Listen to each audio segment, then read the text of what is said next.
Star படத்துடைய trailer பார்த்துட்டு ரொம்பவே இம்ப்ரெஸ் ஆகி கண்டிப்பாக அந்த படம் சூப்பராக இருக்கும் அப்படின்னு சொல்லிட்டு நம்ம தேட்டரில் போய் உட்காந்தா நமக்கு வந்து கொஞ்சம் ஏமாற்றமாக தான் இருந்துச்சு. ஏன்னா ட்ரெய்லரில் க்ரியேட் ஆன அந்த மேஜிக் அது வந்து படத்தில் இருந்துச்சான்னு கேட்டால் ஃபஸ்ட் ஹாஃப் வரையும் ஓரளவுக்கு ஹோல்ட் பண்ணிச்சு. பட் செகண்ட் ஹாஃப்லாம் கொஞ்சம் பொறுமையை சோதிச்சிச்சு அப்படின்னு தான் சொல்லணும். பெருசாக எதிர்பார்த்த அளவுக்கு இந்த படம் வந்து அமையாதது நமக்கு வந்து பெரிய ஏமாற்றம் தான். படத்தில் கவின் வந்து ரொம்பவே சூப்பராக பண்ணியிருக்காங்க. அந்த படத்தில் இன்னும் ஒரு பெரிய ட்ராபேக்னு சொல்லிட்டு பார்த்திங்கன்னா, அந்த படத்துடைய கதை வந்து ரொம்ப சின்ன கதை. அது வந்து ஒரு ஷார்ட் ஃபில்ம் அளவில் எடுக்கக்கூடிய ஒரு கதை தான். ட்ரெய்லரில் பார்த்த மாதிரி அதுவே வந்து என்ன சொல்கிறது, எக்ஸ்ட்ரா ஒரு 15 மினிட்ஸ் எடுக்கலாம். பட் அது வந்து பார்த்திங்கன்னா ஒரு ஃபுல் முழுநீள படமாக எடுக்கணும்னு சொல்லிட்டு 2.5 மணி நேரம் அவங்க வந்து ரொம்ப இழுவையாக வந்து இழுத்துட்டு போயிருக்காங்க. பட் அதனால் வந்து பெருசாக வந்து சுவாரஸ்யமாக இல்லை.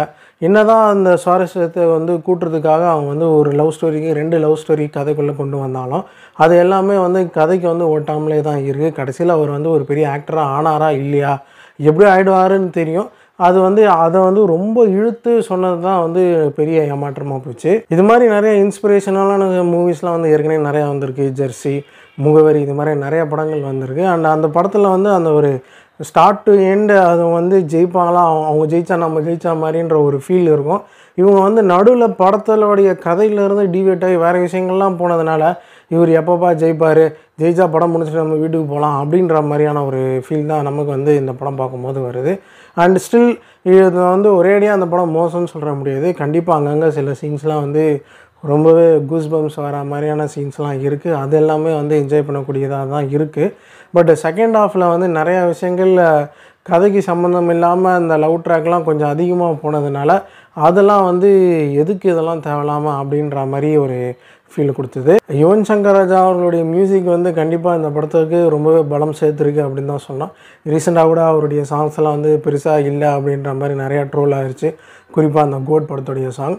பட் இந்த படத்தில் வந்து சாங்ஸ்லாம் வந்து ஒரு வின்டேஜ் யுவனை பார்த்த மாதிரி இருந்தது. குறிப்பாக அந்த ரெக்கார்டிங்கில் வந்து நமக்கு வந்து அந்த 2000 டைம் அந்த டைமில் வந்து யுவன் சாங்ஸ்லாம் பார்த்த மாதிரி தான் ஒரு ஃபீல் இருந்துச்சு. ஸோ அது வந்து மியூசிக் வந்து இந்த படத்துக்கு ஒரு அட்வான்டேஜாக தான் இருந்திருக்கு. படத்துடைய கதையை ஒட்டி டிவேட் ஆகாமல் இன்னுமே வந்து கொஞ்சம் கிறிஸ்பாக அந்த தேவையில்லாத லவ் ஸ்டோரிலாம் இன்க்ளூட் பண்ணாமல் வந்து எடிட் பண்ணியிருந்தாங்கன்னா கண்டிப்பாக இந்த படம் வந்து ரொம்பவே சூப்பராக இருந்திருக்கும்.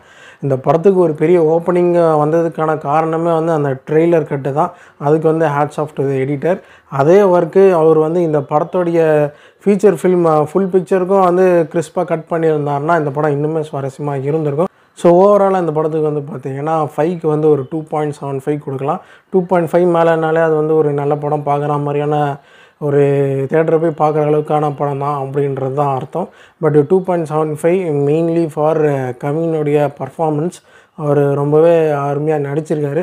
இந்த படத்தில் வந்து நிறையா லைக் ரியலிஸ்டிக்காக இல்லை, சில சீன்ஸ்லாம் ரொம்பவே சினிமா தனமாக சில காட்சிகள்லாம் இருந்தது. கொஞ்சம் என்ன சொல்கிறது, ரொம்ப இன்ஸ்பிரேஷனலாக மோட்டிவேஷனலாக கொண்டு போகிறோன்னு சொல்லிட்டு சில காட்சிகள்லாம் வந்து ரியலிஸ்டிக்காக இல்லை. ஸோ அது ஒரு பெரிய ட்ராபேக் தான். அண்டு இந்த படத்தில் வந்து நிறையா இதுக்கு முன்னாடி வந்து தமிழ் படங்களை ஞாபகப்படுத்துது. லைக் வாரணம் ஆயிரம், முகவரி, அதுக்கப்புறம் இன்னும் ஒரு 3-4 படங்கள் சொல்லலாம். இந்த தீமில் வந்து ஒரு 3-4 படங்கள் சொல்லலாம். கதையில் வந்து லைக் ஒரு சர்ப்ரைஸ் எலிமெண்ட், புதுசாக ஒரு விஷயம்னு அடிஷ்னலாக உள்ளே கொண்டு வந்திருந்தாங்கன்னா இந்த படம் வந்து ஒன் ஆஃப் த பெஸ்ட் மூவிஸாக இருந்திருக்கும். ஸோ இதுதான் இந்த வீடியோவில் சொல்ல நினச்சது. மீண்டும் ஒரு நல்ல வீடியோட உங்களை சந்திக்கிறேன். Until then, it's bye from Murugan. So go do subscribe to the channel, guys. Bye.